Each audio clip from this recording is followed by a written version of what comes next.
Hello friends, देखिए last जो lectures थे मैंने नाउन को पूरी तरह से कंप्लीट करवाया विद एक्सरसाइज। और पार्ट ऑफ स्पीच का हम लोग सेकंड जो सेक्शन है दैट इज़ प्रोनाउन, उसे हम लोग करने जा रहे हैं। और इसी तरह से adjective, adverb, verb, preposition, conjunction, interjection, article, है ना, डिटर्मिनर्स और reported speech, passive voice, tenses, तो इन सभी को जो हम लोग जो है 4-5-6 लेक्चर्स में इस तरह से देखेंगे सो दैट कि पूरा इंग्लिश ग्रामर हमारा कंप्लीट हो सके। और उसके बाद में जो जिस तरह से टीचर्स के एग्जाम्स में जो क्वेश्चंस पूछे जाते हैं, जो लिटरेरी टर्म्स पूछे जाते हैं, है ना, और जो लैंग्वेज से रिलेटेड जो पार्ट आता है उसे भी हम लोग अगली क्लासेस में देखेंगे। और मैंने इसी तरह से प्लेलिस्ट जो है वोकैबुलरी की बनाई हुई है, तो आप जो है लगातार जो है इन वीडियोज़ को पूरे जो है ना कंप्लीट सेक्शन को देखिए। तो प्रोनाउन जो है ना, फिर मैं बता रहा हूँ आपको कि 4 से 5 लेक्चर में हो सकता है 6 लेक्चर में फिनिश हो। और इसमें मैं क्या है, आपको दो जो बुक्स हैं एसपी बख्शी और प्लिंथ टू पैरामाउंट जो है, उस बुक को मैं पूरा कवर करवाने की कोशिश करूंगा सो दैट आपके सारे के सारे एग्जाम्पल्स जो है आपको एकदम क्लियर हो जाए। तो हम लोग प्रोनाउन को स्टार्ट करें। और प्रोनाउन को हिंदी में क्या बोलते हैं? सर्वनाम बोलते हैं।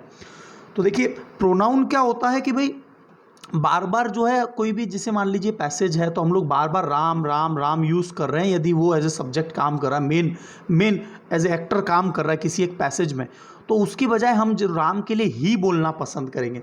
तो इसी तरह से क्या होता है, हम लोग जो है ना बार बार रिपीटेशन ऑफ नाउन को अवॉइड करने के लिए क्या करते हैं, हम लोग प्रोनाउन का यूज़ करते हैं। तो pronouns are those words which are used in place of noun. वे शब्द जो संज्ञा के स्थान पे प्रयुक्त होते हैं और टू अवॉइड द रिपीटेशन, है ना, रिपीटेशन को ख़त्म करने के लिए।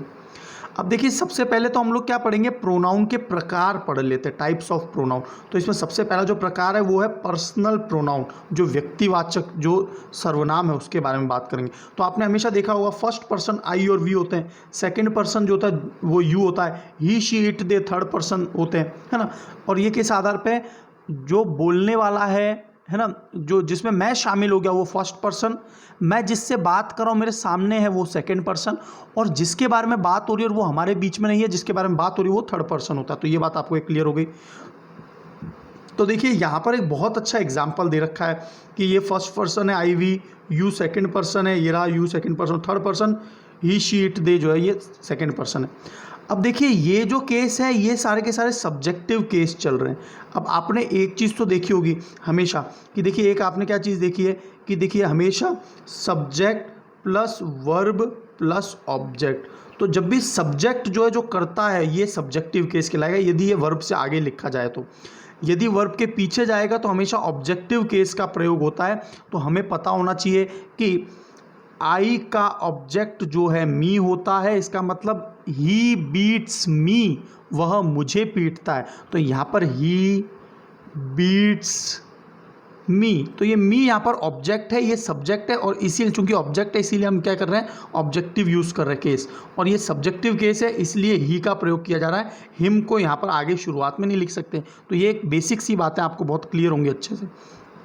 तो आई का ऑब्जेक्टिव केस क्या होता है, मी सबको पता है, वी का अस, यू का यू, शी का हर, ही का हिम, इट का इट और दे का देम। तो ये सारी बातें आपको बड़ी बेसिक सी बातें क्लियर है। देखो ये जो बुक है ना बहुत ही एक्सटेंडेड और एडवांस लेवल की बुक है। आपको है ना भी बहुत ही एक्सटेंडेड वे में प्रोनाउन समझ में आने वाला है। आपको एक एक बात जो है ना बहुत, केवल और केवल इस बुक के केवल एग्जाम्पल से ही आपके सीधे सीधे क्वेश्चंस जो है ना उठ के आते हैं। मैं आपको इस तरह के एग्जाम्पल्स को बताऊंगा। पजेसिव प्रोनाउन क्या होता है, देखो जहां पर भी पजेशन शब्द आ जाए, पजेशन का मतलब संपत्ति होता है, इट्स माय पजेशन, राइट। तो पजेशन का मतलब संपत्ति, तो जो संपत्ति पर अधिकार बताने वाले जो विशेषण होते हैं वो, जैसे फॉर एग्जाम्पल, जैसे मैं जब भी ये बोल रहा हूँ माय बुक, तो यहाँ पर माइन बुक आएगा या माय बुक आएगा, माय बुक आएगा। क्यों आएगा? क्योंकि बुक क्या है, नाउन, और नाउन से पहले हमेशा क्या लगेगा, प्रोनाउन। कभी नाउन से पहले नहीं आता, प्रोनाउन तो संज्ञा के स्थान पर यूज होता है, नाउन के स्थान पर यूज होता है। तो देखिए माय जो है इसके आगे लग रहा है, इसका मतलब ये एडजेक्टिव की तरह काम कर रहा है। किताब की क्या विशेषता है कि ये मेरी है, तो ये एडजेक्टिव्स होते हैं, याद रखना कभी भी। माय, आर, वी का आर, यू का योर, शी का हर, हिज, ही का हिज, इट का इट्स, है ना, इट्स लेग। जैसे मान लीजिए कोई टेबल है तो क्या बोलूंगा, इसके लेग, तो इट्स लेग। देयर, दे का देयर, तो ये क्या है, पजेसिव एडजेक्टिव होते हैं और ये हमेशा नाउन से पहले आएंगे, एडजेक्टिव हमेशा नाउन से पहले आता है, तो ये पॉजेसिव एडजेक्टिव होते हैं। अब आपको याद रखना है पॉजेसिव प्रोनाउन क्या होते हैं। तो देखिए पॉजेसिव प्रोनाउन जो है ना, आई का जो पॉजेसिव प्रोनाउन यदि पूछा जाए तो कभी भी आप माय नहीं बताएंगे, तो एडजेक्टिव है, विशेषण है, और हमारे को क्या पढ़ना है अभी, प्रोनाउन। तो आई का माइन, जैसे मैं एक एग्जांपल देता हूँ, जैसे मैं ये बोलूँ mine is a nice car, mine is a nice car, मेरी जो है वो बहुत अच्छी गाड़ी है। तो माइन जो है ना, चूंकि ये प्रोनाउन है तो ये सब्जेक्ट के तौर पे काम कर सकता है, लेकिन क्या मैं इसकी माई की जगह माई लिख सकता हूँ क्या, my is a nice car, no, my car is a nice car, ऐसा है, क्योंकि माई हमेशा एडजेक्टिव है, उसके पीछे नाउन आना चाहिए, तो माई car is a nice car. लेकिन ये वाला स्टेटमेंट बिल्कुल करेक्ट है, mine is a nice car, इसका मतलब क्या है, जो मेरी वाली है ना वो बहुत अच्छी गाड़ी है। तो आपको समझ में आ गया, इसका मतलब ये प्रोनाउन है तो ये सब्जेक्ट या ऑब्जेक्ट की भांति काम कर सकते हैं। तो मैं आपको एक फाइनल पॉइंट बता देता हूं कि हमेशा याद रखना कि जब भी हम लोग कभी सब्जेक्ट की बात करते हैं या ऑब्जेक्ट की बात करते हैं, तो सब्जेक्ट या ऑब्जेक्ट केवल दो ही चीज़ हो सकते हैं, या तो नाउन हो सकता है या प्रोनाउन हो सकता है। आप कभी भी माय से स्टेटमेंट, केवल माय से, my is a nice car नहीं बोल सकते। क्या कारण है, क्योंकि माय यहाँ पर विशेषण है, और विशेषण अकेला कभी भी कर्ता की तरह काम नहीं कर सकता, सब्जेक्ट की तरह काम नहीं कर सकता। तो ये पिक्चर एकदम क्लियर हो गई। देखिए मेरी बातों को बड़े ध्यान से सुना करो, ताकि क्या हो जाए, आपको जो मैं समझाना चाह रहा हूँ वो एकदम क्लियर हो जाए, है ना। तो चीज़ों को लिंक भी करेंगे और कोशिश करेंगे कि जब भी लेक्चर सुने ना, तो हाईली कॉन्सेंट्रेटेड एरिया चूज़ करिए जहाँ पर आपको कोई डिस्टर्बेंस नहीं हो रहा, क्योंकि ये इंग्लिश लैंग्वेज है, और यदि आपने इंग्लिश लैंग्वेज को कभी पढ़ा नहीं है पहले, तो आपको जो है ना बहुत लोड लेने की ज़रूरत पड़ती है। यदि आपने हल्का फुल्का भी पहले से पढ़ा है तो मेरी ये बातें जो है ना आपको 1 मिनट में ही जो है सीधी तरह से आपको एजिमिलेट हो रही होंगी। एजिमिलेट का मतलब होता है आत्मसातित हो रही होंगी, राइट।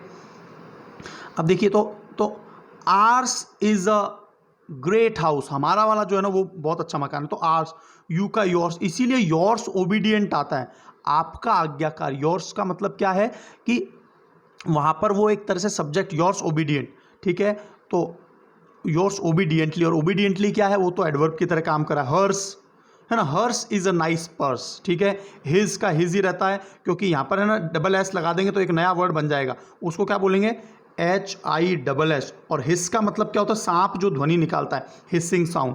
और देर का देयर्स होता है। तो याद रखना पॉजेसिव प्रोनाउन और पॉजेसिव एडजेक्टिव में आपको समझ में आ गया अंतर क्या होता है। और पॉजेसिव प्रोनाउन सब्जेक्ट या ऑब्जेक्ट की तरह काम कर सकते हैं, लेकिन एडजेक्टिव केवल नाउन के आगे लग के विशेषण बताएंगे, जैसे माय कार, है ना, हर पर्स, इस तरह से, राइट। अब देखिए, तो पहला टाइप जो है, it is very clear to you, and that is what, personal pronoun. अब आ रहे हैं डेमोन्स्ट्रेटिव प्रोनाउन। देखो आपको पता है, आप लोग जब भी क्लासेस लेते हो तो आपको डेमो क्लासेस दी जाती है, डेमो क्लास लीजिए और उसके बाद आप एडमिशन लेना।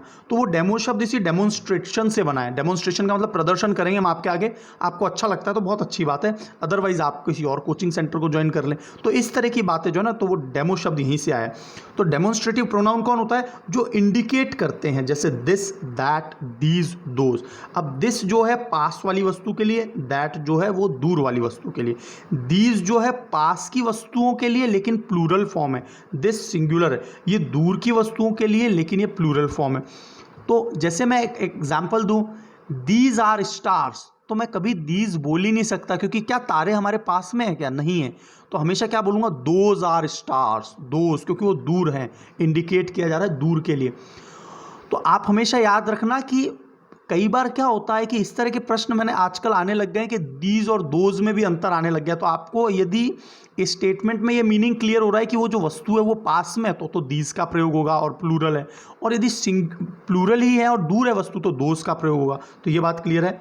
दिस इज़ माई हाउस का मतलब ये बिल्कुल पास में, दैट इज़ हर हाउस का मतलब जो दूर हो उसको दैट का प्रयोग करेंगे, है ना। तो इसको क्या करते हैं, एक तरह से इंगित करने के लिए, इशारा करने के लिए कि यह मेरा घर है, तो इसलिए डेमोन्स्ट्रेटिव प्रोनाउन का प्रयोग होता है। अब आ रही है बात रिलेटिव प्रोनाउन की। रिलेटिव प्रोनाउन मतलब जो रिलेशन बताएं, है ना। जैसे Ram who is a doctor is my friend, Ram जो कि एक डॉक्टर है वह मेरा फ्रेंड है। जैसे यहाँ पर दिया है the man Who has just entered the room is my friend, यहाँ पे कॉमा की आवश्यकता नहीं होती, याद रखना, है ना। और who किसको रिप्रेजेंट कर रहा है, ये who जो है इस वाले स्टेटमेंट के लिए भी काम कर रहा है, इस वाले स्टेटमेंट के लिए भी काम कर रहा है। और ये यहाँ पर हु कौन है, किसके लिए प्रयोग हो रहा है, द मैन जो कि कमरे में प्रवेश करता है वह मेरा मित्र है, इस तरह से इसका मीनिंग है। तो यहाँ पर है ना रिलेटिव प्रोनाउन, तो रिलेटिव प्रोनाउन के जो सेक्शन हम लोग बहुत गहराई से आगे पढ़ने वाले हैं। तो अभी तो केवल ये एग्जाम्प्लीफाई कर रहा है, जैसे दैट हुआ, विच हुआ, हु हुआ, हुज हुआ, हुम हुआ, है ना। तो ये सभी जो वर्ड्स हैं, है ना, वाई, है ना, विच, तो इस तरह के प्रश्नों का प्रयोग जो है, इस तरह के जो शब्द हैं उनको रिलेटिव प्रोनाउन के रूप में इनका प्रयोग किया जाता है। अब देखिए जो WH वर्ड्स होते हैं ना, हाउ, विच, हु, हुम, हुज, इनका प्रयोग है ना प्रोनाउन के तौर पे किया जाता है और ये इंटेरोगेटिव प्रोनाउन के नाम से जाना जाता है। इंटेरोगेटिव का मतलब प्रश्नवाचक चिन्ह, तो आपको पता है हु टुक माई बैग, किसने मेरा बैग लिया, हुम डिड यू मीट, तुम किससे मिले, हुज, तो यहाँ पर ये हुम, हुज क्या चल रहा है, ये प्रोनाउन चल रहे हैं। पॉइंट क्लियर है। और ये कौन से प्रोनाउन है, चूंकि प्रश्नवाचक है इसलिए, तो इसलिए इंटेरोगेटिव प्रोनाउन है, राइट। तो इस तरह के जो प्रश्न है, देखो what shirt is this, interrogative adjective है यहाँ पर। वॉट शर्ट, यहाँ पर ये एडजेक्टिव विशेषण कैसे बना, क्योंकि शर्ट के आगे लग रहा है तो शर्ट की विशेषता बतला रहा है, बुक के आगे लग रहा है इसलिए बुक की विशेषता बतला रहा है। लेकिन वॉट आर यू डूइंग, यहाँ पर ये प्रोनाउन की तरह काम कर रहा है। तो यदि आप में से कोई टीचर एलिजिबिलिटी का पेपर देख रहा है तो आपसे ये भी प्रश्न पूछे जाते हैं, वो इस तरह से लाइन कर देते हैं और पूछते हैं कि पार्ट ऑफ स्पीच का क्या भाग है, एडजेक्टिव है, नाउन है, प्रोनाउन है या वर्ब है। तो आप सीधा सीधा बताएंगे यहाँ पर ये प्रोनाउन है, लेकिन चूंकि ये नाउन से पहले लग रहा है तो इसलिए यहाँ पर ये एडजेक्टिव विशेषण की तरह काम कर रहा है, क्योंकि ये विशेषता बतला रहा है। तो ये बात आपको एकदम क्लियर हो गई होगी। तो टीचर एलिजिबिलिटी टेस्ट में आपको और भी लार्ज एरिया में सेक्शन में इस तरह की चीज़ें देखनी पड़ती है। इनडेफिनिट प्रोनाउन, इनडेफिनिट प्रोनाउन क्या है, एवरीबडी, नोबडी, समबडी। इनडेफिनिट का मतलब हमको फिक्स नहीं है, क्लियर कट आइडिया नहीं है, वी हैव अ वेग पिक्चर। और जनरल मीनिंग में वेग का मतलब विच इज़ अनक्लियर, तो वेग है, अनक्लियर है, कोई चीज़ है ना धुंधली है कि हमको एग्जैक्टली पता नहीं है कि व्यक्ति है कौन। तो एवरीबडी का मतलब हम इन जनरल बात कर रहे हैं बस। तो everybody, nobody, somebody, either, neither, all, much, several, each other, है ना। तो ये सभी क्या है, इनडेफिनिट प्रोनाउन होते हैं, क्योंकि इसमें कोई निश्चित नियत व्यक्ति की बात नहीं की जाती है। देखिए आपको यदि ये जो बुक है ना, इसमें बहुत ही एडवांस क्वेश्चंस दे रखे हैं, सभी जो है ना डिस्कशन थ्योरी में दे रखा है। उसी तरह से एक और बुक को अपन डिस्कस करेंगे और इस हिसाब से हमारे पूरा प्रोनाउन का सेक्शन कंप्लीट पैकेज तैयार हो जाएगा।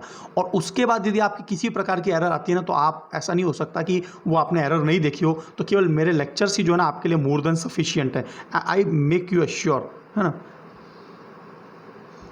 तो देखिए अब आ रही है बात रिफ्लेक्सिव प्रोनाउन की। रिफ्लेक्सिव प्रोनाउन क्या होते हैं, रिफ्लेक्सिव प्रोनाउन का मतलब होता है कि जो रिफ्लेक्ट करके, जैसे माई सेल्फ, हिमसेल्फ, हर्स, जैसे शी कट हर सेल्फ, किसको काटा, उसने स्वयं को काटा, है ना, रिफ्लेक्सिव प्रोनाउन इन्हें कहा जाता है, ठीक है।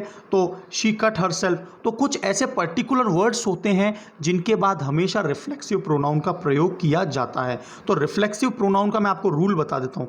रिफ्लेक्सिव प्रोनाउन में मैं आपको रूल बता देता हूँ कि जो रिफ्लेक्सिव प्रोनाउन है ना, वो सब्जेक्ट के बाद में वर्ब आएगा और वर्ब के बाद में रिफ्लेक्सिव प्रोनाउन का प्रयोग होता है। तो याद रखना, रिफ्लेक्सिव प्रोनाउन का प्रयोग हमेशा कहाँ होता है, वर्ब के बाद में होता है। तो ये कौन कौन से हैं, माई सेल्फ, आर सेल्फ। देखो एक बात और याद रखना, यहाँ पर मैं आपको एक पिक्चर क्लियर कर देता हूँ। जैसे आई है और यहाँ पर ये पॉजेसिव प्रोनाउन, तो ये माई सेल्फ होगा इसका, है ना। आई का पॉजेसिव प्रोनाउन क्या होगा, माई सेल्फ। और वी जो है वो प्लूरल है, तो प्लूरल वाले केस में माई सेल्फ, सेल्फ में लास्ट वर्ड क्या आ रहा है, एफ, तो एफ हट के वीईएस लगेगा जो जो प्लूरल है।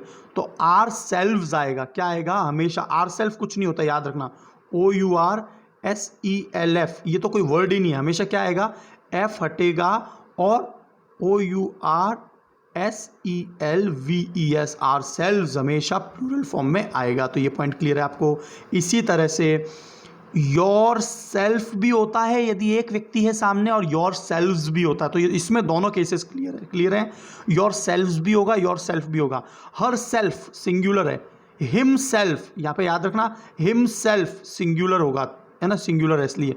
इट सेल्फ, और दैम सेल्व्स, ये क्या होता है, दैम सेल्व्स, याद रखना दैम सेल्व्स होता है ना, प्लूरल है इसलिए, तो ये हमको याद रखना है। कभी भी आपको कोई वर्ड दे दिया जाए, कोई बहुत लंबा चौड़ा स्टेटमेंट दे रखा है मान लीजिए, और वहाँ पर एक वर्ड कौन सा यूज़ कर लिया, दैम सेल्फ, तो ये एरर है, क्योंकि ये प्लूरल है तो कभी भी दैम सेल्फ नहीं होता, हमेशा दैम SELVES, एफ हट के VES लगेगा। पॉइंट क्लियर है? तो देखिए आगे चलते हैं।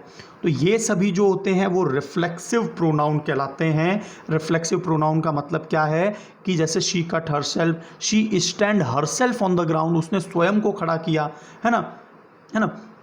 तो जैसे I exert myself in the training, मैंने अपने आप को पूरी तरह से झोंका ट्रेनिंग के अंदर, है ना, बहुत ज़्यादा मेहनत की मैंने ट्रेनिंग में। तो एक्सर्ट के बाद में भी हमेशा रिफ्लेक्सिव प्रोनाउन आता है, रिकॉन्साइल के बाद में हमेशा रिफ्लेक्सिव प्रोनाउन आता है। और रिफ्लेक्सिव प्रोनाउन की क्या क्या स्पेशलिटी है कि सब्जेक्ट के बाद में वर्ब आएगा और वर्ब के बाद में ही रिफ्लेक्सिव प्रोनाउन आएगा। रिफ्लेक्सिव प्रोनाउन जो होते हैं ना, इसी तरह के एक और चीज़ें होती हैं जो इस बुक में नहीं दे रखी इन्होंने, वो होता है एम्फेटिक प्रोनाउन। एम्फेटिक प्रोनाउन, तो एम्फेटिक ये लास्ट में क्या आएगा, सी आएगा, माफ़ी चाहता हूँ मैं, एक मिनट माफ़ी चाहता हूँ।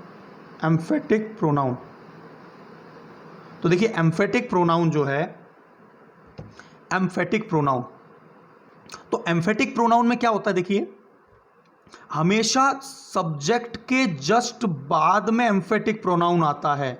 एम्फेटिक प्रोनाउन का मतलब क्या है, जोर देने वाला। जैसे मैं बोलूँ कि साक्षात स्वयं नरेंद्र मोदी मेरे इस विद्यालय प्रांगण में आए, तो नरेंद्र मोदी सब्जेक्ट हो गया, सब्जेक्ट के जस्ट बाद, वर्ब के बाद नहीं, सब्जेक्ट के जस्ट बाद, Narendra Modi, prime minister Narendra Modi himself came in my school ground. Goddess Saraswati, उसके बाद जस्ट बाद में, देखिए वर्ब के बाद नहीं आ रहा, goddess Saraswati herself came in my dream, वह स्वयं आई। तो एम्फेटिक प्रोनाउन क्या होता है, सब्जेक्ट पर जोर देने के लिए। तो लेकिन रूल्स सारे सेम है, बस रिफ्लेक्सिव प्रोनाउन और एम्फेटिक प्रोनाउन में अंतर क्या है कि रिफ्लेक्सिव प्रोनाउन हमेशा वर्ब के बाद में आते हैं, जबकि एम्फेटिक प्रोनाउन जो जोर देने वाले वो हमें सीधे सब्जेक्ट के बाद में आते हैं। तो ये पॉइंट क्लियर हो गया होगा आपको। अब आ रही है बात डिस्ट्रीब्यूटिव प्रोनाउन की, वो है each, every, either, neither, none, anyone, ये सभी डिस्ट्रीब्यूटिव प्रोनाउन है। डिस्ट्रीब्यूटिव प्रोनाउन का मतलब क्या है कि मतलब विभाजित किया जाता है। जैसे मैं बोलूँ ईच का मतलब क्या हुआ, प्रति एक का मतलब क्या है, बहुत सारे लोग हैं, उनमें से प्रति एक समय में एक, तो इसलिए हमेशा इनके साथ हमेशा सिंगुलर वर्ब का प्रयोग किया जाता है। तो देखिए ये डिस्ट्रीब्यूटिव प्रोनाउन है। Either of the two girl, और एक बात और याद रखना, आइदर और नाइदर के साथ जो है, क्योंकि ये दो व्यक्तियों के लिए आती है तो यहाँ पर टू आएगा। यदि आइदर ऑफ द थ्री होता ना तो वो एरर हो जाता है, यहाँ पे थ्री नहीं आता। तो आइदर ऑफ द थ्री होने वाले केस में क्या हो जाता है ना, जैसे नाइदर ऑफ द थ्री वो भी गलत है, नाइदर ऑफ द टू यही आएगा हमेशा, क्योंकि ये दो व्यक्तियों के लिए। तो आइदर और नाइदर हमेशा दो व्यक्तियों के लिए प्रयोग में आता है। नाइदर ऑफ हिज आर्म, बिल्कुल ठीक है, क्यों, क्योंकि आर्म्स तो हमेशा दो होती हैं, इसलिए नाइदर ऑफ, है ना।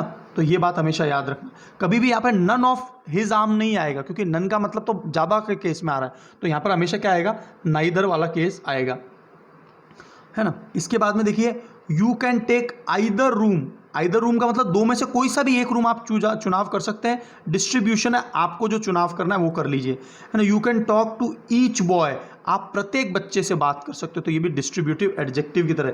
अभी एडजेक्टिव की तरह क्यों काम कर रहा है, क्योंकि रूम जो है वो नाउन है, क्लास है, और रूम के आगे क्या लग रहा है, इसलिए नाउन से पहले जो भी शब्द लगते हैं वो किस तरह से व्यवहार करते हैं, विशेषण। तो आपको पार्ट ऑफ स्पीच का बहुत अच्छे से पता होना चाहिए, और पार्ट ऑफ स्पीच के देयर आर 8 टाइप्स, 8 प्रकार हैं। लास्ट और वेरी इंपॉर्टेंट, रेसिप्रोकल, ये तो हमेशा एग्जाम में पूछा जाता है।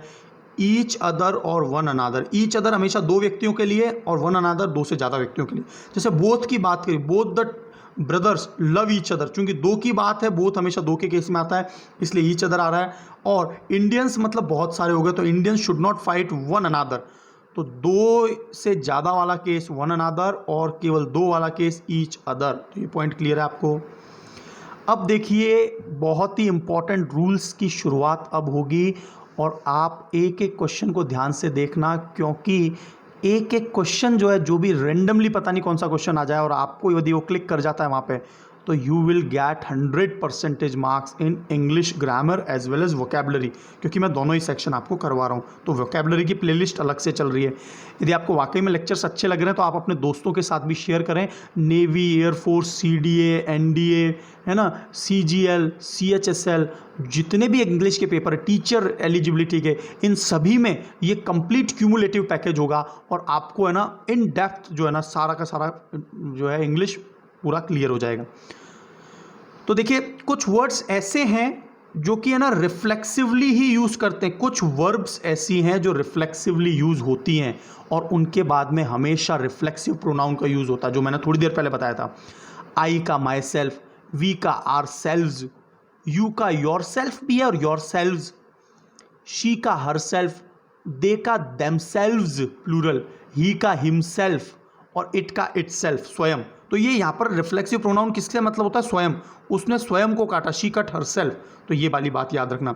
तो देखिए कुछ वर्ब है जैसे एक्विट, एक्विट का मतलब है मुक्त कर देना। एब्सेंट, एब्सेंट का मतलब आपको पता ही क्लास से एब्सेंट। अवेल, अवेल करना। रिकॉन्साइल का मतलब है ना, रिकॉन्साइल का मतलब क्या होता है? अच्छा फ्रेंडली रिलेशनशिप फिर से स्थापित करना। अम्यूज का मतलब है ना, they amuse themselves in the amusement park, है ना, in the park, they amused themselves, मतलब उन्होंने स्वयं को के साथ है ना स्वयं जो है बहुत ही है ना एन्जॉयमेंट किया, उन्होंने अम्यूज किया। ठीक है। रिजाइन करना मतलब किसी को है ना, resign, she resigned herself, तो हमेशा इस तरह से क्या आएगा? रिफ्लेक्सिव प्रोनाउन आएगा, है ना। शी रिजाइंड हर नहीं आएगा कभी भी। जैसे I exert myself in the training, तो मैंने अपने आप को पूर्णतः झोंका किसी काम में, है ना, कंप्लीट विगोरस एक्शन के साथ। जब भी कुछ काम करते हैं ना तो विगोरस का मतलब जोश के साथ में, तो वो एक्सर्ट होता है। तो इसी तरह से एन्जॉय, रिवेंज लेना, एवेंज बदला लेना। आप मुझे कमेंट बॉक्स में बताइए रिवेंज और एवेंज में क्या डिफरेंस होता है।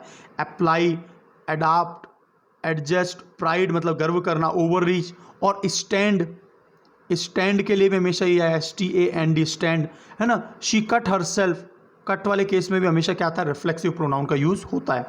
तो देखिए यू शुड अवेल, यू या योर सेल्फ, हमेशा अवेल के बाद में रिफ्लेक्सिव प्रोनाउन आएगा। देखिए बिल्कुल करेक्ट दे रखा है। आपको स्वयं को है ना हमेशा तैयार रखना चाहिए, प्रत्येक चांस, कोई सा भी चांस मिल जाए जिंदगी में। दूसरा पॉइंट है दे एंजॉयड ड्यूरिंग समर वेकेशन, है ना। तो देखिए एंजॉयड, दे एंजॉयड पिक्चर लास्ट इवनिंग। तो आप हमेशा याद रखेंगे कि यदि देखिए एक ध्यान से बात सुनिए, यहाँ पर एंजॉय वर्ब आ रही है और ये एंजॉय के बाद क्या रखा था? रिफ्लेक्सिव प्रोनाउन का यूज होगा। लेकिन यहाँ पर यदि ऑब्जेक्ट दिया हुआ है, क्या एंजॉय की? पिक्चर एंजॉय की। तो जब ऑब्जेक्ट दे दिया जाएगा ना तो फिर कोई रिफ्लेक्सिव प्रोनाउन का प्रयोग नहीं होगा। लेकिन यहाँ पर ये आता दे एंजॉयड लास्ट इवनिंग, तो दे एंजॉयड देमसेल्व्स जरूर आता। लेकिन यदि ऑब्जेक्ट दे दिया, पिक्चर को एंजॉय किया उन्होंने, तो कोई रिफ्लेक्सिव प्रोनाउन नहीं आएगा। तो ये पॉइंट याद रखना, ये एक्सेप्शन वाला केस हो गया, अपवाद वाला केस हो गया, है ना। इसके बाद में देखिए दे एंजॉयड ड्यूरिंग समर, तो दे एंजॉयड देमसेल्व्स, क्योंकि यहाँ पर कोई ऑब्जेक्ट नहीं है तो यहाँ पर देमसेल्व्स जरूर आएगा। देखो एफ अट के VES ये हमेशा प्लूरल फॉर्म में होता है, कभी भी देमसेल्फ नहीं होता, राइट। अब देखिए रिजाइंड हिमसेल्फ, तो रिजाइन के बाद हमेशा हिमसेल्फ आएगा। The former DM district magistrate, district magistrate का मतलब कलेक्टर, एक्विटेड हिमसेल्फ जरूर आएगा क्योंकि उसने अपने आप को फ्री किया, मुक्त किया वेरी एफिशिएंटली। ठीक है। और इसी तरह से ही was determined to avenge the death, तो देखिए यहाँ पर एवेंज के बाद में ऑब्जेक्ट दिया हुआ है द डेथ, है ना। उसने डिटरमाइन किया कि वो है ना the death of his wife, तो यहाँ पर ऑब्जेक्ट की तरह काम कर रहा है कि उसने है ना बदला लेने का कोशिश किया जो उसकी पत्नी की मृत्यु हुई थी। तो चूंकि यहाँ पर ये पूरा ऑब्जेक्ट की तरह काम कर रहा है तो एवेंज के बाद में रिफ्लेक्सिव प्रोनाउन नहीं आएगा। तो आप एक बार फिर से देख लीजिए कि when the subject of the verb is receiver of the action, कोई भी वर्ब है उसको रिसीविंग जो है ना स्वयं सब्जेक्ट ही होता है। जैसे शी कट हरसेल्फ, उसका एक्शन ऑफ द एक्शन किस पे लग रहा है? उसी पर लग रहा है क्योंकि उसी ने अपना हाथ काटा। तो इस केस में क्या होता है? रिफ्लेक्सिव प्रोनाउन का यूज होता है। लेकिन रिफ्लेक्सिव प्रोनाउन में जो वर्ब्स हैं जैसे ये हैं एक्विट, एब्सेंट वगैरह, तो यदि इनके पीछे ऑब्जेक्ट है तो कभी भी रिफ्लेक्सिव प्रोनाउन का प्रयोग नहीं होगा। ठीक है। कुछ ऐसे वर्ब्स, यहाँ पर फिर से बात कर रहा हूँ, किसकी बात करें? कुछ ऐसे भी वर्ब्स होते हैं जो जिनके बाद में कभी भी रिफ्लेक्सिव प्रोनाउन का प्रयोग होगा ही नहीं। जैसे कीप, स्टॉप, टर्न, क्वालिफाई, बेद, ये बेद का मतलब होता है स्नान करना, और बाथ का मतलब क्या होता है, स्नान, तो ये भाववाचक संज्ञा एब्स्ट्रैक्ट नाउन, जबकि BATHE बेद जो है वो जो है वर्ब है, राइट। मूव, रेस्ट, हाइड, है ना। ही हिड हिमसेल्फ तो कभी नहीं आएगा, ही हिड केवल, है ना, इस तरह से ही हिड इन द रूम, सीधा सीधा ये देखिए ये अलग केस आ भी गया, तो कभी भी रिफ्लेक्सिव प्रोनाउन नहीं आएगा। किसमें, ये देखो कुछ बातें इंग्लिश में याद ही रखनी होती है, जैसे कीप, स्टॉप, टर्न, है ना। तो देखिए यहाँ पर देखिए you should keep yourself, तो keep yourself from, you should keep away from bad companies, keep away आएगा हमेशा, है ना, ये योर सेल्फ नहीं आएगा, राइट, क्योंकि रिफ्लेक्सिव प्रोनाउन का प्रयोग नहीं होता, है ना। इसी तरह से क्वालिफाइड के बाद में, क्वालिफाई के बाद में कभी रिफ्लेक्सिव प्रोनाउन का प्रयोग नहीं होता, हाइड के बाद में नहीं होता, है ना, hide money under the carpet, है ना, तो ये बात आप याद रखना। तो ये देखिए इसमें रिफ्लेक्सिव प्रोनाउन का प्रयोग ही नहीं किया, तो thief hid money under the carpet, तो ये बात आपको एकदम क्लियर है। और ये वैसे भी ट्रांजिटिव वर्ब है, और ट्रांजिटिव वर्ब क्या होती हैं, जिनके बाद में ऑब्जेक्ट हो, तो वहाँ पर तो रिफ्लेक्सिव प्रोनाउन वैसे भी नहीं आना, है ना। तो देखिए अगला सेक्शन देखते हैं क्या है। Reflexive pronoun cannot act as subject और ऑब्जेक्ट, कभी भी रिफ्लेक्सिव प्रोनाउन जो है ना सब्जेक्ट या ऑब्जेक्ट के रूप में काम नहीं कर सकते। आपने देखा होगा कई बार, है ना, जब भी इंट्रोडक्शन देते हैं ना लोग, तो क्या बोलते हैं, माई सेल्फ रुद्र प्रकाश गौतम, मतलब मेरा नाम जो रुद्र गौतम है, तो माई सेल्फ रुद्र प्रकाश गौतम, तो माई सेल्फ कभी नहीं लगाना होता है ना आगे, और हमेशा आप क्या बोलेंगे, आई एम रुद्र, इस तरह से बोलेंगे। आपका नाम है आई एम मोहन, तो इस तरह से बोलेंगे, ना कि माई सेल्फ मोहन बोलेंगे। तो कभी भी, है ना, ये यदि इस तरह से माई सेल्फ विल सी, तो माई सेल्फ नहीं आएगा, आई विल सी आएगा। योर सेल्फ एंड ही, तो यहाँ पर क्या आएगा, यू एंड ही, कभी भी ये सब्जेक्ट या ऑब्जेक्ट की व्यवहार नहीं करता। सब्जेक्ट और ऑब्जेक्ट आपको क्लियर है ना, जो वर्ब से पहले लगते हैं, जो करता है वो सब्जेक्ट है, और जो जिसके ऊपर काम आरोपित हो रहा है वो ऑब्जेक्ट कहलाते हैं।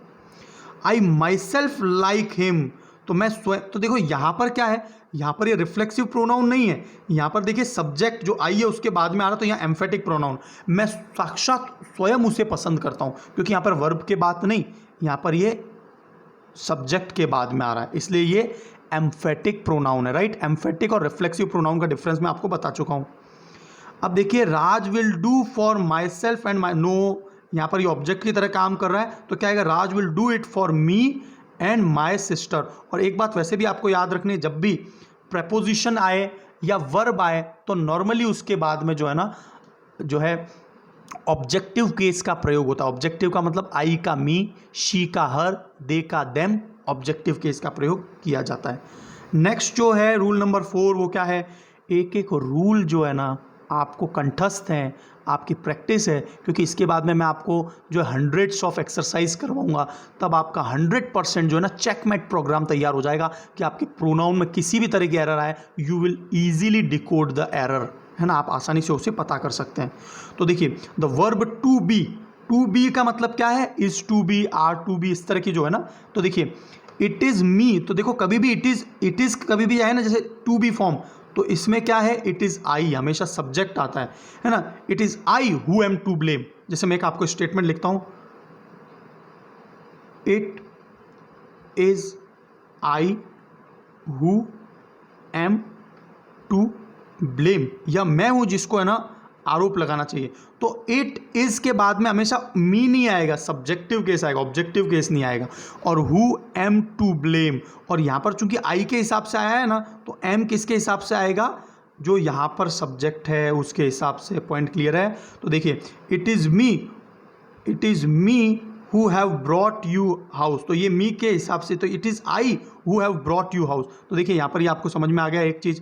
अब देखिए दूसरा क्या है, वाज इट हर, तो ये बिल्कुल सेम केस है, बस प्रश्नवाचक बन गया है। तो यहाँ पर क्या बनेगा, वाज इट शी, यहाँ पर हर की जगह क्या आएगा, शी आएगा, क्योंकि टू बी फॉर्म है यहाँ पर। तो टू बी वाले फॉर्म के केस में क्या आता है, हमेशा ऑब्जेक्टिव केस ना आके सब्जेक्टिव केस आएगा। तो आपको सब्जेक्टिव और ऑब्जेक्टिव केस इसीलिए पर्सनल प्रोनाउन में मैंने पहले ही पढ़ा दिए थे शुरुआत में।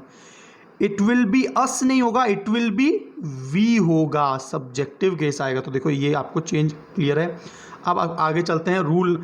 ये जो मैंने आपको ये एग्जाम्पल करवाए हैं ना, मैं एक बार फिर से जोर दे रहा हूँ कि इसके ऊपर प्रश्न हमेशा आते हैं, तो आप याद रखना इट इज़ के बाद हमेशा, है ना, इट विल बी, अस नहीं आएगा, वी आएगा, सब्जेक्टिव केस आएगा, राइट।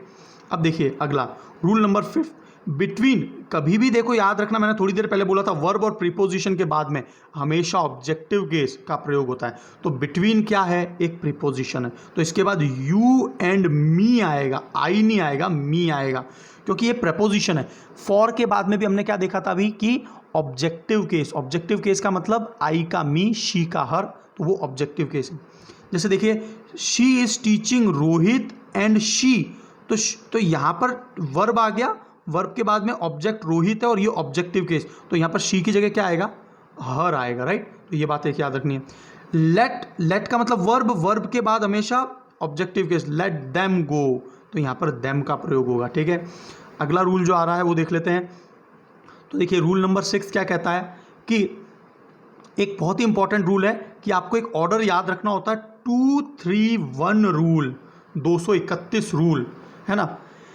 देखिए कई बार क्या होता है, मैं ये नोटिस करता हूँ कि लेक्चर्स बड़े बन रहे हैं, लेकिन देखो है क्या कि यदि लेक्चर्स बड़े नहीं बनाए जाएंगे तो हमारे जो एक एक बात है वो कवर नहीं हो पाएगा। और एग्ज़ाम्स जो है ना आजकल, वो हलवा वाला केस नहीं कि हलवा मिल गया हमने खा लिया। It is very complex things now days.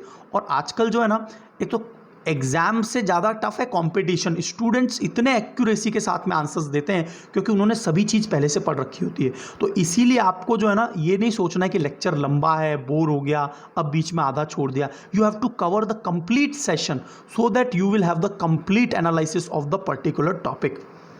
तो देखिए आगे चलते हैं। तो देखिए, तो यहाँ पर 2-3-1 रूल क्या बोलता है उस पर बात कर लेते हैं कि जब भी कोई गुड मैनर, अच्छी बात है, कोई है ना, पॉजिटिव सेंस है, या किसी को क्रेडिट देने की बात है। क्रेडिट देने का मतलब है कि किसी ने अच्छा काम किया तो सबसे लास्ट में जो क्रेडिट लेता है ना, वो फर्स्ट पर्सन, मतलब सबसे लास्ट में मैं क्रेडिट लूँगा, और सबसे पहले क्रेडिट किसको दूंगा, जो सामने पर्सन है, मतलब फर्स्ट पर्सन को। इसीलिए इंग्लिश को लैंग्वेज ऑफ एटिकेट्स भी कहा जाता है। आप कमेंट बॉक्स में मुझे एटिकेट्स की स्पेलिंग लिख के बताइए, बहुत ही इंपॉर्टेंट है।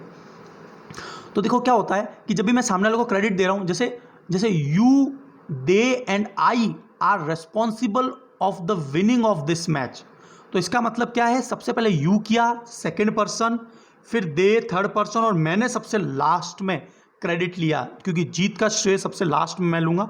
और इसीलिए इंग्लिश को एटिकेट्स वाली लैंग्वेज बोलते हैं, क्योंकि सबसे अंत में स्वयं को रखते हैं, सामने वाले को ज़्यादा बढ़ावा या प्रावधान देना है ना। सेल्फिशनेस नहीं होनी चाहिए, सेल्फलेसनेस होनी चाहिए, है ना, स्वार्थी नहीं होना है आदमी को। तो ये इंग्लिश का एक फीचर है, ठीक है। तो 2-3-1 रूल में देखिए, तो सबसे, और एक और बात क्या है, लेकिन यदि प्लूरल फॉर्म आ जाए, यदि वी आ जाए, तो फिर हमेशा 1-2-3 रूल ही चलेगा। तो याद रखना कि यदि कोई ब्लेम लेना है, कोई आरोप लेना है, या किसी भी तरह का फॉल्ट किया है, या कोई नेगेटिव बात है, तो उसमें सबसे पहले मैं उसको दोष लूँगा। इसका मतलब फर्स्ट पर्सन पहला आएगा, फिर सेकंड पर्सन आएगा, मतलब यू आएगा, और थर्ड पर्सन सबसे लास्ट में आएगा। लेकिन प्लूरल हो जाए तो कोई सा भी केस है 1-2-3 ही आएगा। तो आप कुछ एग्जाम्पल्स देखते हैं तो आपको समझ में आ जाएगा। I and you will attend her wedding tomorrow, तो देखिए यहाँ पर पॉजिटिव नॉर्मल सा स्टेटमेंट है। तो एक्चुअल में क्या आएगा कि जब नॉर्मल सेंस है तो 2-3-1, तो पहले क्या आएगा, टू का मतलब यू पहले आएगा, आई बाद में आएगा। तो देखिए करेक्ट यूज यू पहले आएगा और फिर आई आएगा। तो ये समझ में आ गई बात आपको। अगला जो पॉइंट है, he and you will share the mangoes, तो यहाँ पर सबसे पहले क्या आएगा, 2-3-1 रूल के हिसाब से जो टू है सेकंड पर्सन, वो क्या है, यू, तो यू यहाँ आएगा और ही यहाँ आएगा। तो use you and he, right. तो ये आपको क्लियर हो गया होगा एक। इसके बाद में यू, मोहन एंड आई, तो देखिए वॉच मूवी टुमारो, आज हम लोग मूवी देखें, यू, मोहन एंड आई, तो ये बिल्कुल करेक्ट है, क्योंकि सबसे पहले टू सेकंड पर्सन, फिर third person, Mohan third person है, और आई फर्स्ट पर्सन सबसे लास्ट में, तो पॉजिटिव सेंस में ऐसा होता है। लेकिन जब भी प्लूरल आ जाएगा तो ये रूल जो है खारिज हो जाएगा, 2-3-1 वाला, और सबसे पहले क्या आएगा, 1, 2 और 3, तो 1 क्या है, वी, यू एंड दे, ये फर्स्ट पर्सन, ये सेकंड पर्सन, ये थर्ड पर्सन, तो ये बिल्कुल करेक्ट है। लीविंग फॉर मुंबई टुमारो, अब वो भले डिफ़ॉल्ट वाला है, फॉल्ट वाला है, प्लूरल वाले केस में हमेशा क्या है, आपको क्या याद रखना है कि हमेशा 1-2-3 रूल लगेगा, 1-2-3 रूल लगेगा। तो एग्ज़ाम में जो नेवी एयरफोर्स और जो भी एग्ज़ाम है ना, इसमें ये 2-3-1 रूल, 1-2-3 रूल, ये हमेशा एग्ज़ाम्स में पूछे जाते हैं। तो ये बहुत अच्छे से प्रिपेयर कर लेना। इस वाले सेक्शन को मैं आपको प्लिंथ टू पैरामाउंट बुक से भी बहुत अच्छे से कवर कराऊंगा, तो आपको एक कंप्लीट एनालिसिस मिल जाएगा इसका, ठीक है। You and I will be punished, तो यू एंड आई, तो पनिशमेंट सबसे पहले कौन लेगा? मैंने क्या बोला था कि जब भी अनप्लीजेंट चीज़ है, डिफॉल्ट या जो दोष लेना है, तो दोष लेने के लिए सबसे पहले मैं आगे आऊँगा। और अब जो 2 3 1 रूल ना होके 1 2 3 रूल लगेगा, तो सबसे पहले दोष कौन लूँगा? मैं लूँगा। क्रेडिट सबसे पहले कौन दूंगा? यू को, सेकंड पर्सन को, 2 3 1 इसलिए। तो I and you will be punished. तो यहाँ पे याद रखना, यहाँ पर उल्टा हो जाएगा केस। तो ये आपको एकदम पिक्चर क्लियर हो गई होगी, रूल नंबर 6। अब आगे चलते हैं। देखिए कुछ ऐसे वर्ड्स हैं, जैसे रूल नंबर जो 7th है ना, रूल नंबर 7th में देखिए क्या चल रहा है, use of possessive adjective. Possessive adjective क्या थे? तो हमने आपको बताया था, है ना। तो यहाँ पर हम लोग कुछ केसेस और देख लेते हैं। यदि as well as, together with, along with, and not, in addition to, like, unlike, with, rather than, except, no less than, nothing but, है ना, मोर देन वन, इस तरह के जब भी वर्ड्स आते हैं ना, तो जैसे मैं आपको बताता हूँ कि देखिए ध्यान से सुनिए, the colonel along with the lieutenants. तो ये सभी वर्ड्स जो है ना, हमेशा, जैसे ये मान लो मैंने आपको लिखा है अलोंग विद, यहाँ पर मैं ना जगह कम है तो मैं आपको केवल कर्नल लिख देता हूँ। कर्नल की स्पेलिंग क्या होती है? COLONEL।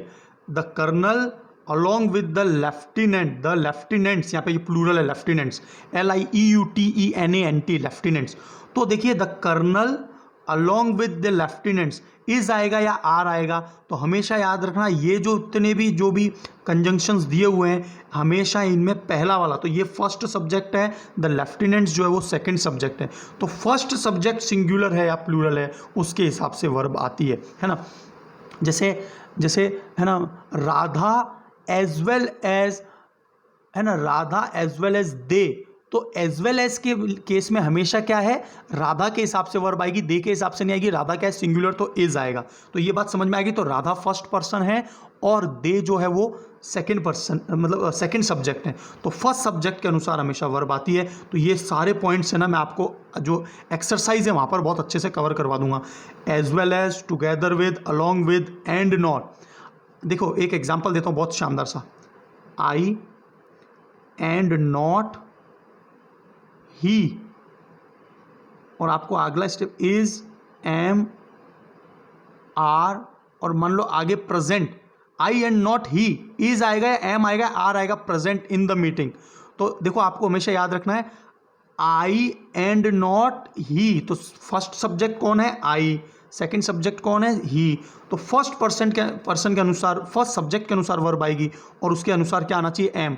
तो I and not he am present in the meeting. तो देखिए ये कैसा अजीब सा स्टेटमेंट लग रहा है, लेकिन ग्रामेटिकली इट इज़ करेक्ट कि आपका आंसर एम आएगा। तो ये बात समझ में आ गई फर्स्ट पर्सन और सेकंड पर्सन की। इसी तरह से यदि either or, neither nor, not only but also, है ना, और यदि केवल और का भी प्रयोग हो, केवल और, राम और श्याम, तो पीछे वाला सब्जेक्ट जो है श्याम, उसके अनुसार वर्ब आएगी। राम और दे, तो दे के अनुसार आएगी। तो either or, neither nor, not only but also, none but या और, इस केस में हमेशा नियरेस्ट या सेकंड सब्जेक्ट के अनुसार। नियरेस्ट का मतलब क्या है? तो इसके सभी के एग्जाम्पल्स मैं आपको नेक्स्ट लेक्चर में भी करवाऊंगा। तो देखिए कुछ एग्जाम्पल बता देता हूँ। जैसे देखिए राधा, जैसे एक एग्जाम्पल देता हूँ, राधा एंड दे, है ना, राधा एंड नहीं लगा के, राधा और दे, राधा और, ओ आर, और दे, राधा और दे, ये है। तो हमेशा वर्ब किसके अनुसार आएगी? दे। तो यहाँ पर आर आएगा। जो वर्ब है उसके नियरेस्ट सब्जेक्ट कौन है? ये है, तो इसके अनुसार। उसी तरह से यदि, जैसे देखिए यहाँ पर बताइए क्या आएगा? वाज या वर, है ना। और देखिए यू और शी प्रेजेंट, है ना। इतना ये क्वेश्चन बनाते हैं हम लोग क्योंकि हमारा फोकस कुछ और है। तो यहाँ पर वाज या वर जो है किसके अनुसार आएगा कि पास वाला सब्जेक्ट कौन है? ये है। और वहाँ पर क्या है? पीछे जो है वो पास वाला सब्जेक्ट का। तो यू के साथ तो हमेशा वाज आता है, वर आता है, वर। तो यहाँ पर ये वर का प्रयोग होगा। पॉइंट क्लियर है? तो नियरेस्ट सब्जेक्ट को देखा जाता है, पास वाले सब्जेक्ट के अनुसार वर्ब आती है। Either or, neither nor, not only but also, और नन बट वाले केस में। ये सभी क्वेश्चंस आप अभी याद रखिए, एक्सरसाइज में ये ऐसे कैसे आगे आने वाले, ठीक है ना।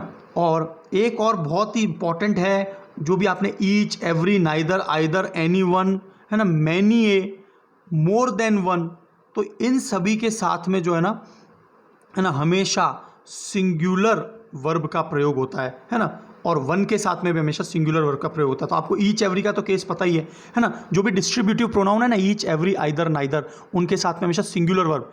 Each of the students is आएगा, देखो मैंने ये लिखा ईच ऑफ द, और यहां पर देखिए क्या लिख रहा हूं, स्टूडेंट्स, प्लूरल लिखा, फिर भी इज आएगा, क्यों? क्योंकि ईच के साथ में हमेशा सिंगुलर वर्ब आती है। तो each, every, either, neither, anyone, many, a, more than one, इन सभी के साथ में क्या है, सिंगुलर वर्ब का प्रयोग किया जाता है। तो ये पॉइंट क्लियर हो गया आपको। जब भी वन का प्रयोग होता है ना, तो पॉजेसिव केस में वन ही आता है, जैसे one should respect one's parents. कई बार एरर क्या आती है, one should respect his parents, तो कभी भी हिज पेरेंट्स नहीं आएगा, क्या आएगा, PRENTS। तो यहां पर क्या आएगा, हिज की जगह क्या आएगा, वंस आएगा, अपोस्ट्रोफी के साथ में, याद रखना। तो ये एरर हमेशा एक एग्जाम में पूछी जाती है। तो वन का जो है ऑब्जेक्टिव केस है वो वंस है, या पॉजेसिव केस है वो क्या है, पॉजेसिव केस वंस होगा, ठीक है, वन का वंस होगा पॉजेसिव केस, है ना। तो ये बात आपको एक समझ में आ गई।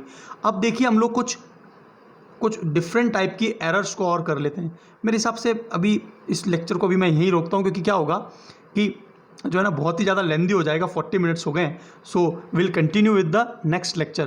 तो यदि आपको इसमें कुछ भी एरर है, कुछ भी समस्या आ रही है, आपको कुछ भी परेशानी आ रही है, तो आप मुझे मेरे पर्सनल नंबर पे मैसेज कर सकते हैं, और वहाँ पर मुझसे किसी भी प्रकार का सजेशन लेना है ना, कोई भी बुक लेनी है, और मेरे टेलीग्राम चैनल को ज्वाइन कर सकते हैं, और आप अपने साथियों में ये शेयर कर सकते हैं। तो यहाँ से आपको एक कंप्लीट इंग्लिश का पैकेज जो है वो तैयार हो जाएगा। So wish you all the best, God bless you all.